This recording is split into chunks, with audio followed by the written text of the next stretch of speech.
This mushroom chicken with tarragon comes together in less than 30 minutes. Let's start by pulling out a very sharp knife and slicing in half 2 chicken breasts.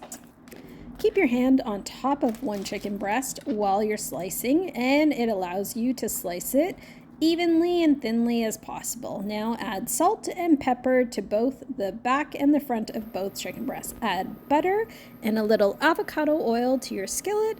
Put it on high and let the butter melt. When your butter is melted to the point that it has little brown bits, you're ready to start searing off your chicken.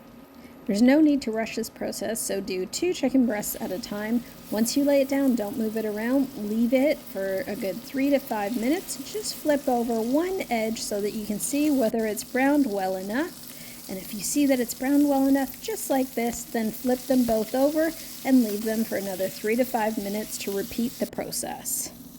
By not overcrowding the pan, you get that beautiful brown sear that you're looking for. Time to remove your chicken. To the very same skillet, add your sliced button mushrooms. About 1 cup to 1.5 cups works out well. Make sure they're not overcrowded, and you want them to be as single layered as possible.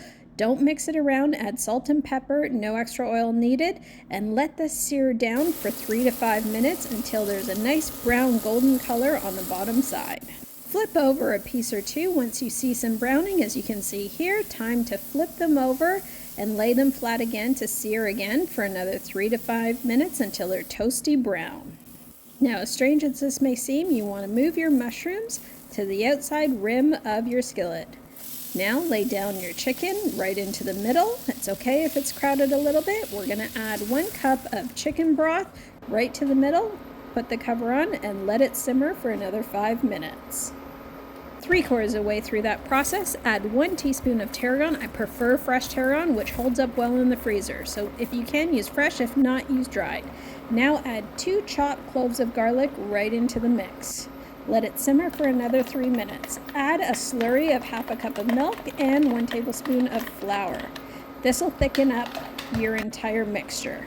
Before you add the slurry, make sure you taste the broth to see if it's to your liking. Remove the chicken.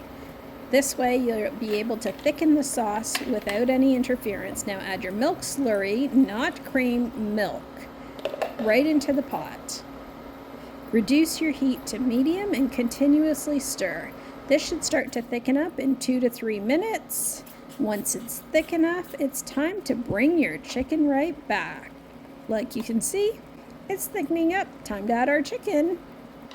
The chicken will begin to absorb this beautiful sauce.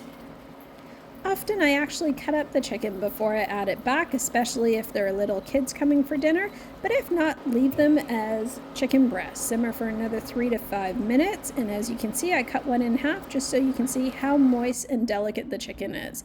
Garnish with some parsley, and this is ready to serve with rice or anything else. Subscribe!